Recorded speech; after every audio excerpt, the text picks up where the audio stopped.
Oh, subhanallah. You keep my tab here. If I had a real, like, if he seriously. showed it. No, seriously, as in, right.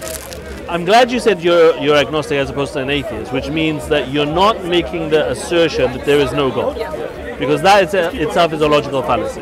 Okay, so you at the moment are like, there could be a God, we've been given no reason to believe. What I'm asking you is, what would satisfy you as criteria, as a proof that God exists? Because my issue is that I actually do believe that I can prove to you that God exists, God is real, and that Islam is real, and I can do that right here this afternoon.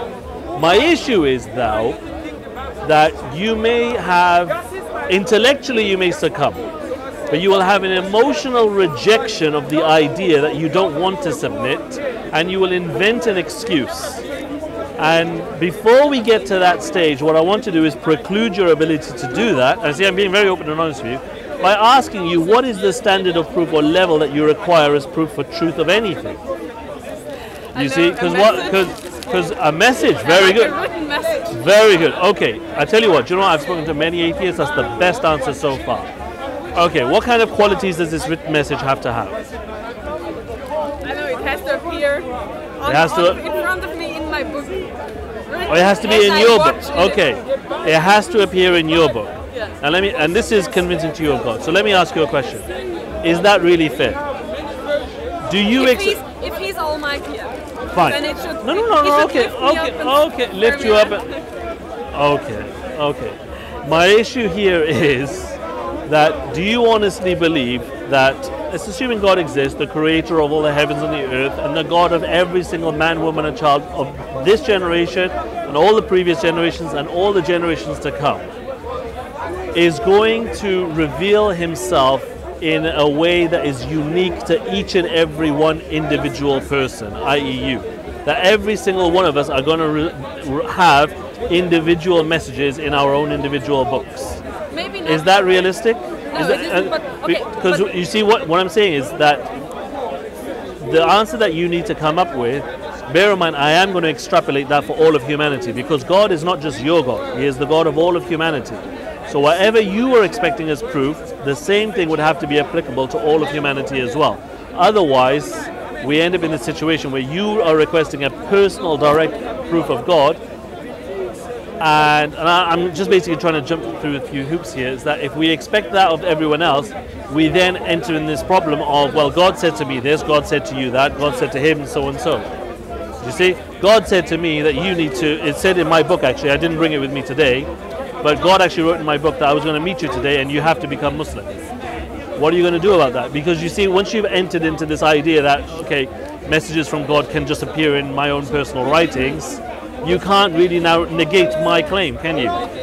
So you have to think a little bit wider than that. Okay, but then, let's see. Do you think that's fair though, what I'm saying? Yeah. Yeah, okay.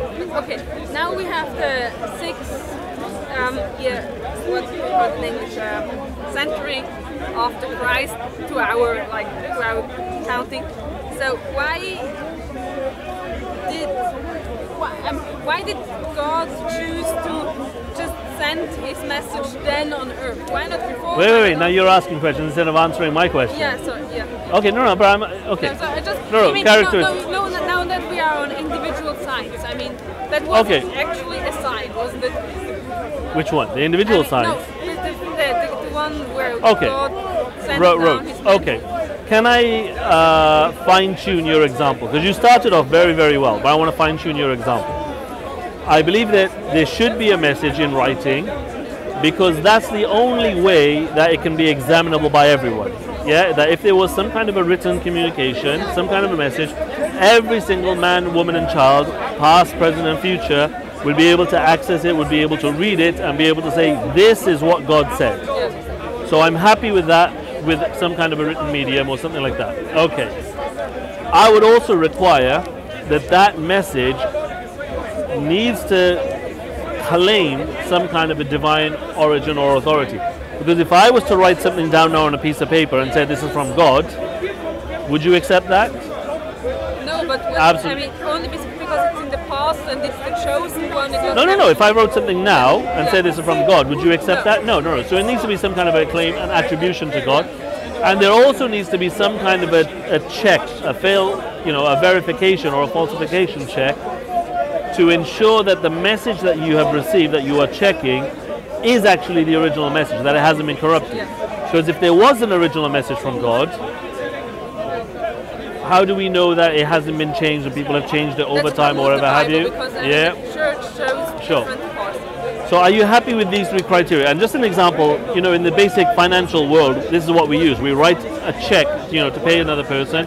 It's written down, we can see what it is, it has falsification, we've got the amount in words and letters, and it's signed by it comes with authority. Does that make sense?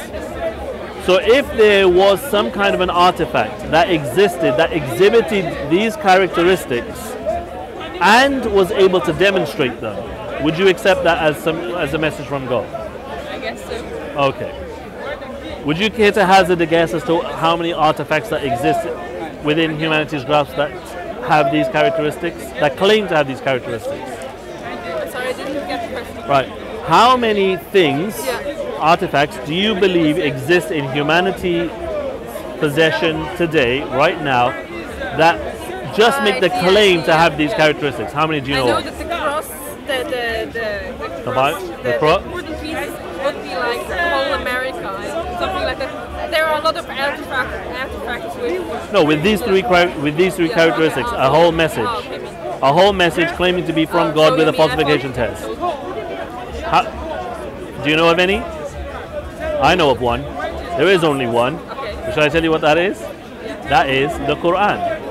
So, right, I'm going to come to that. Brilliant question. You're going to say, right, where is the verification? Number one. What if there was a plot?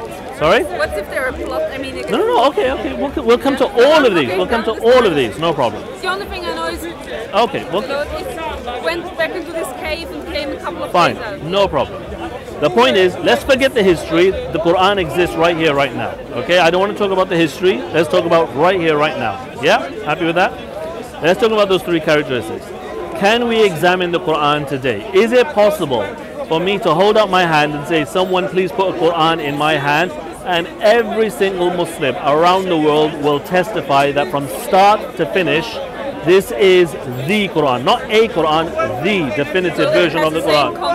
It has the exact same content from start to finish. And I want to make a differentiation, like for example, another book, I'm not going to name it because I don't want to get into bashing that religion or whatever have you, but there are books of other theologies where you cannot produce a definitive version of that book because you'll find another one that has changed words. Whereas with the Quran, it is possible to produce one that every single Muslim around the world will agree start to finish. Then you have excellent bookmakers. Thank you. We do. But the point is, it's possible. So we have the message number one, that we can examine it. Number two, if you ever read through the Quran, you will see throughout that it is entirely in the voice of God. It claims to be authority from God directly. It is entirely the speech of God. Okay? So that's number two sorted. Number three, now this is the fun part, the falsification check, the verification check. How do we actually know that it's from God and it hasn't been tampered with? So in the Quran, in the second chapter, verses 23 to 24, and I'm going to say the Quran makes the claim, even though I believe it's the speech of God, and I could say God says, I'm just going to say the Quran says, okay? Just for the sake of conversation. So the Quran says that if you, mankind, are in doubt of this message, this book that we, the royal we, i.e. God, have given to our servant, i.e. Prophet Muhammad, peace and blessing be upon him, then you produce something like it. You produce a chapter like it and call forth all of your witnesses, all of your helpers besides God, if you are truthful, i.e. if you really believe that to be the case. And then the next verse goes on to say, but if you cannot do it, then makes a prediction and you will never do it. Then have fear of the fire of hell, the punishment that has been prepared for the disbelievers. Make sense? Okay. What does that mean? Basically what the Quran is saying, that this Quran, this book, has come from either one of two places. It is either the work of man, or it is the work of the divine. You agree? Happy with that? Because it can't be from any other source, yeah? Okay. If it is the work of man, then is it not possible for any other person to imitate it, to corrupt it? Have you ever heard of a game called Chinese Whispers? That's one, yeah, where you whisper and then at the end it comes something else. Okay, does that always happen? I think so, yeah. Yeah, okay, so, number one, what is the objective of that game? It's to preserve the message, right? Yeah. Okay. So that's the objective. That's the objective, is to preserve the message, okay? Number two is, what language is the message in? Your native language? Yeah. Native the language. One who starts, yeah. The one that everyone is most comfortable with, right? It's in your native language. The message is short, yeah? The message is simple, yeah? The number of participants, players, is very small, yeah? And the time period is short, few minutes, maximum. Make sense? So these 6 characteristics, are they conducive to preserving the message or to destroying the message? They want to preserve it. Yeah. Yeah, okay. And despite that, we always find the message is corrupted. Does that make sense? Yeah. Okay, good. The Quran was revealed, I'm just going to give you a matter of fact, it was revealed 1400 years ago when Prophet Muhammad went into the cave and came out with the book. Yeah. That's not what happened, but we'll just go with that for the time being, okay? The point is, thereafter, after his passing, within the span of 100 years, the Quran then spread from Arabia. It went east into China, and then into southern India. It was a long period. It didn't change, whatever have you. It didn't change, it was uncorrupted. And my point is, naturally you would expect, how is it being transmitted? Orally. And you would expect to see so many different variations, right? You would expect to see even someone making a mistake. Because you know when you said you have very good bookmakers, fine, very good. The point here is, it's nothing to do with skill or intention. Because the aim of Chinese Whispers, the intention is there to preserve the message, but human fallibility overrides. And now you have God who And now, yeah, the point being that this message spread through literally hundreds of thousands of people in different civilizations, speaking different languages, sorry, over a period of decades. And up until this point now, 1400 years. And how many variations are there? Not one. There is only one version of the Quran, which is exactly what the Quran said. If you cannot do it, and you will never do it, you will never corrupt this message, you will never change it, you will never alter it, you will never, the Quran will never be in a situation where people cannot tell, was this the Quran, was that the Quran, was the wording this, was the wording that. That is how we know, because there is only the one version, that this has to be the original message. And we know that it is impossible for humans to preserve a message. Therefore, we have to accept the Quran's claim, which it makes internally, that this message will be preserved because it is the word and speech of God, and it is upon God to protect it as a message for humanity. That's my point. So I now do believe that we have satisfied your criteria as to what would be proof of God. Okay? Unless you are able to come up with some kind of a rebuttal, which I'll tell you no one has done as yet. I welcome the questions because I want you to actually, understand it and believe in it and read it with conviction to understand. But my point here is that right now, you have now been made aware of this artifact that conforms to these characteristics that essentially defies human ability to preserve a text beyond anyone's lifetime, any dynasty's lifetime. There have been no dynasties or anything like that have lasted 1400 years. Even the Muslim world, we are fighting each other, literally killing each other. Yet the entire world, Muslim world, is united on the exact same one text. How is that possible? Because there's no agreements or anything like that anywhere. So what's the difference between Shiites and Sunnis? Entirely political. Nothing to do with the text. Entirely political. We can get into that if you want, but it has nothing to do with the text itself. In fact, they believe, some sects of them actually believe that the Quran has been changed. They make this claim that 9/10 of it has been destroyed, because the 9/10 that were destroyed were in praise of Ali, who they revere. Okay, the Prophet's, peace be upon him, his cousin, that they revere. The point is, the 1/10 that they say now is still here, they'll still agree that, yeah, this is the whole Quran start to finish. It's self-contradictory. They make claims that is counter to what is internal in the Quran itself. The Quran itself says that the whole thing will be preserved out of necessity. And yet they're saying, no, it's not. So they can't believe in it and go against it at the same time. But the whole point is it's entirely political, because they believe that the leader, what's called the successionship, the Khilafate, should have stayed within the Prophet's families, despite the fact that Islam came to abolish kingdoms or abolish dynasties. Why should someone lead just because of who their father was? Islam came to abolish that, but they still want that old system. So it's got nothing to do with the text itself. Do you have any questions with regards to that?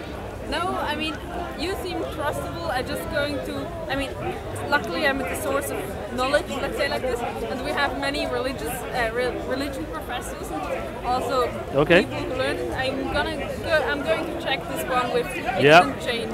Okay, fine. Maybe I'll wake up at 3 o'clock at night. And no, please do check it. Okay. Whilst you're going to check it, let me also add some extra things, right? Let me add something, because you will find an incident that took place which will then be used to confuse you, okay? And I want you to be aware of this, okay? All right. Are you ready? Let's see okay. if it's going to take place. Sorry? Let's see if it's going to take place. Okay. So the Quran was being revealed throughout the lifetime of Prophet Muhammad, peace and blessings be upon him. After he passed away, now the area that he was in was where? Oh God, I know it. I knew Arabia? Yeah, sorry. Arabia? Yeah. Area. No, it isn't. Huh? There is no Arabia. Arabia, it was Arabia at the time. Even the Persian Empire? No, Arabia. He was in Arabia at the time. He was Arab. Yeah, that Arabia, his national, his ethnicity, yeah. Not There wasn't the... There was. Okay, yeah. Okay, but yeah, the areas around were being fought over by the Romans and the Persians. Yeah. Okay, this is relevant because you need to understand the history. Okay. Now, the people at the time were tribal. They were nomadic. They kept themselves into cliques. So even though they all spoke Arabic as a basic language, they all developed their own particular dialects, their own particular phrases for certain things. As I'm sure you're from Switzerland, right? Yeah. So I'm sure you have the same there. We have, we have statements and things like that are common to Wales, where I'm from, that people in London would not understand. That's the same. Even though we all speak English, there are certain things that just we would say it in a different way. Okay? So when the Quran was being revealed to people, it was revealed using the dialect of the people to whom it was being revealed to at the time. So even though the same verses would come down, they would come down with slightly different words on occasion, depending on the dialect.